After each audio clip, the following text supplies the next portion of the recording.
Ya, sebelum kita lanjutkan diskusi, pemirsa, kita coba dalami lagi ya bersama dengan pihak yang terdampak dengan adanya pagar laut ini. Sudah bergabung bersama kami melalui sambungan telepon, ada Pak Holid yang merupakan nelayan dari wilayah Serang Utara. Selamat malam Pak Holid. Assalamualaikum. Selamat malam. Ya. Oke, Pak Holid, betul ya bahwa memang keberadaan dari pagar laut ini sudah lama? Anda ketahui juga Pak Holid? Ya udah hampir 7 bulanan saya ketahui itu. Ada 7 bulanan.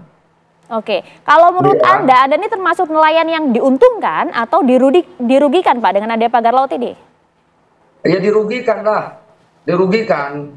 Satu kerugiannya itu dari transportasi bahan bakar. Oke. Maksudnya yang seharusnya bahan bakarnya ini bisa ditempuh 2 liter misalnya kan. Contoh saja bisa 2 kali lipat, 3 kali lipat karena kita mencari ruang-ruang yang terbuka. Makanya kan ada beberapa bagian yang nelayan cabut agar supaya bisa masuk keluar dari wilayah situ. Itu. Nah kerugiannya lagi ya kita ini kan nelayan tradisional. Di Banten Utara itu kebanyakan nelayan tradisional. Nelayan tradisional itu termasuk ya nelayan pencari kerang gitu kan, kayak macam jaring bondet gitu. Itu kan di wilayah-wilayah pinggir. Nah sementara wilayah pinggirnya ini banyak bambu-bambu yang terpasang gitu kan. Sebenarnya mah kita juga bertanya-tanya ini bambu apa gitu kan. Lah kalau misalnya untuk budidaya kerang bambu atau kerang hijau nggak begitu modelnya, dan itu juga harus ada izin, ada peraturan gitu kan untuk menggunakan ruang laut itu, karena yang masang bambu ini juga sebenarnya harus koordinasi dulu dengan nelayan-nelayan yang lain, terus melihat juga di wilayah situ kebanyakan nelayan apa.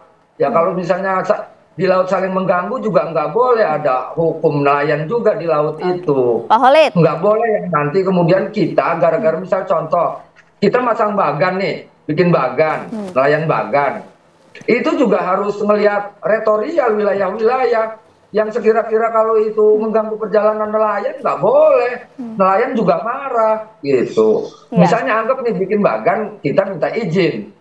Ada dapat izinnya, tapi kalau perizinannya itu misalnya mengganggu ruang aktivitas nelayan yang lain nggak boleh mengganggu gitu. Pak Holid, kok Anda nampaknya tadi kaget dengan adanya bangunan bambu ini? Bukannya ada sekelompok nelayan yang mengklaim bahwa ini adalah hasil swadaya dari nelayan kok untuk mengatasi abrasi dan lain-lain? Nggak masuk rasional, Bu. Nggak masuk rasional, hitung aja. Pemasangan bambu itu dimulai dari daerah Karangserang sana, Tangerang sampai Kerunjuk. Berapa kilometer? 30 kilometer lebih. Lah membutuhkan bambu. Anggaplah misalnya butuh bambu 3 juta batang. 3 juta kali 15.000 udah berapa? Belum biaya angkutnya, belum biaya pasangnya. Itu nggak rasional. Itu mah kalau saya bilang ya, logika maling yang ketangkap basah. Nggak ada itu. Bohong, saya berani itu dihadapkan dengan orang-orang yang mengaku itu hasil swadaya. Nah ini sebenarnya ada kaitannya dengan ketika ada ombudsman pusat dan ombudsman provinsi Banten sidak ke lapangan. Nih ada cerita, saya tahu itu dan saya yang mengantar itu. Dan kemudian ketika beritanya naik dari ombudsman gitu kan bahwa ini ada pelanggaran gitu. Nah kemudian ada datang surat auden pada waktu itu yang mengatasnamakan adalah KPB, Komunitas Pemuda Banten. Di surat audensi itu menerangkan berdalih bahwa ini adalah swadaya masyarakat. Ini adalah buat budidaya kerang hijau.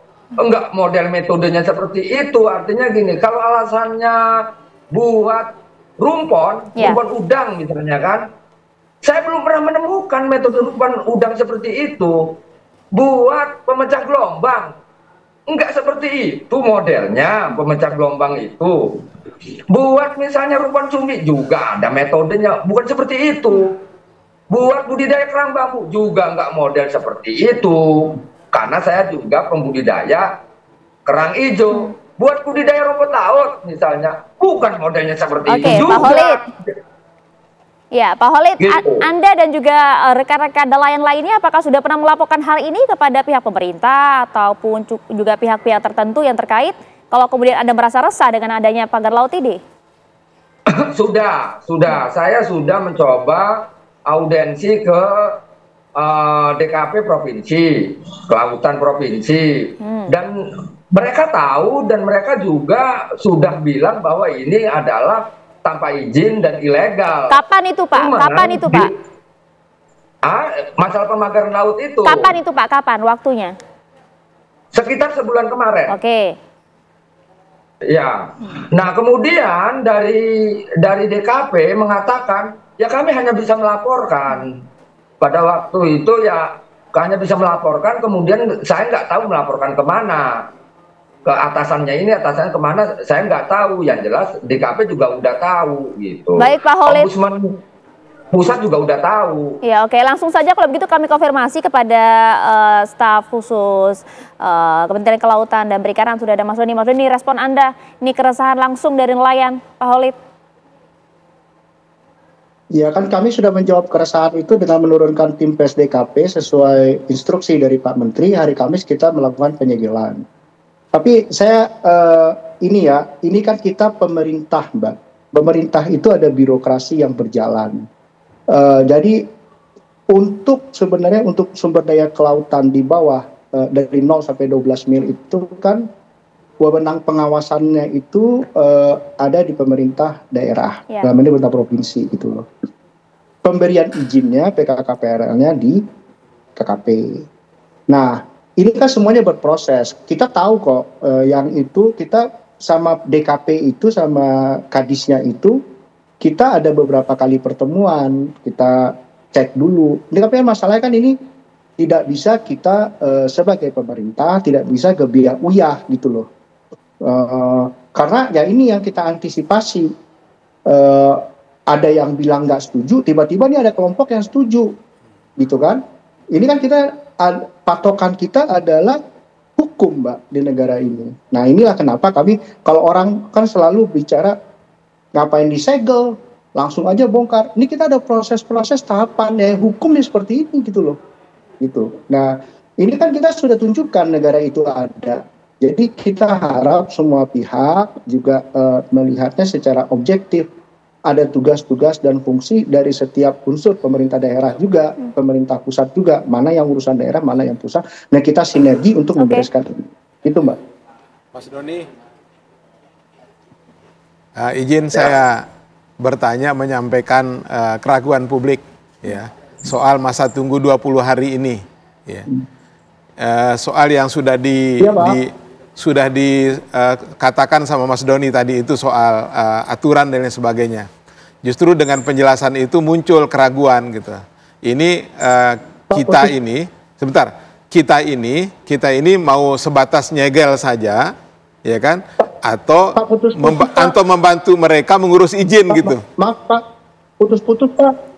Bisa diulangi langsung pertanyaannya aja Pak. Pertanyaannya Pak, kita akan sebatas menyegel saja atau membantu mereka mengurus izinnya gitu? Enggak, kan kita Pak, kalau KKP kan concernnya perizinan dasar, PKKPRL nih Pak. Tapi kan banyak juga orang menyangka kalau orang mau ngurus PKKPRL pasti dapat. Belum tentu Pak. Betul. Dokumen, lampiran, syaratnya banyak Pak. Saya punya pengalaman, ada permohonan menggelar kabel laut telekomunikasi cuma 700 meter. Itu kajiannya Pak tebal Pak. Ya. Dokumen mitigasi resikonya banyak, nggak gampang Pak. Artinya 1 Februari, Pak, artinya 1 Februari ini kita bisa bongkar ini ya? Ya, kita lihat hasil dari PSDKP ini Pak. Saya nggak mau mendahului penyelidik di lapangan loh Pak. Saya kan bukan penyelidik nih. Oke. Ya kan, Pak Johan udah ke lapangan versi Pak Johan. Tapi kan tiba-tiba ada muncul lagi nih kelompok lain nih Pak Johan. Ya kan? Dan itu kan katanya masyarakat juga, ya kan? Pemerintah kan harus mengayomi semua nih Pak Johan. Betul. Gitu, Pak. Ya. Boleh bertanya nggak? Baik Pak Khalid. Boleh bertanya nggak sama KKP? Pak Doni, ada yang ingin bertanya boleh ya Pak ya? Kami fasilitasi, silakan Pak Holid. Langsung pertanyaannya Pak Holid. Ya, lah kalau misalnya jelas undang-undangnya, peraturannya di kelautan itu seperti apa, anggap saja misalnya, walaupun menurut saya itu nggak rasional yang mengaku mengatasnamakan pemuda nelayan pantura segala macam itu, yang jelas ini udah melanggar hukum. Yang namanya sebutnya melakukan pemanfaatan ruang laut itu kan harus ada izin. Anggaplah masyarakat, anggaplah swadaya masyarakat gitu kan. Ini juga kan harus ada izinnya, harus diatur undang-undangnya. Dan itu udah melanggar walaupun siapapun itu. Walaupun masyarakat itu udah melanggar. Anggaplah benar ini masyarakat swadaya. Itu harus ditindak. Harus ditindak secara hukum karena udah melanggar. Iya Pak. Jangan-jangan kalau saya sih berpikir gini. Ramainya berita tentang bahwa ada masyarakat Pantura sebagai swadaya yang memasang pagar laut itu, ketika muncul ada pelaku pemagaran yang itu anak buahnya Aguan, Ali Hanafi, Encur, Ali Gojali. Oke Pak Holid, kita konfirmasi dulu ya Pak Holid. Ya. Oke baik, kita langsung dijawab dulu. Pak Doni, halo. Boleh. Oke. Ya, tadi kan saya bilang ya, ini ada proses. Menuju segel itu semuanya ada proses. Ya. Saya sudah cerita. Dan kami itu berkoordinasi dengan pemerintah daerah. Ya. Karena sesuai undang-undang tentang pemerintah daerah, untuk pengawasan 0 sampai 12 mil itu, untuk sumber daya kelautan, ada peran pemerintah daerah. Kita harus cross-check semuanya. Nggak bisa kita sebagai di pusat, nggak bisa kita datang terus datang segel. Nah, kita sudah tunjukkan kalau negara hadir, kita ambil keputusan segel. Itu perintah Pak Menteri langsung. Pak Menteri bilang segel dulu, jangan ini bertambah. Kita turunkan patroli rutin mengawasi.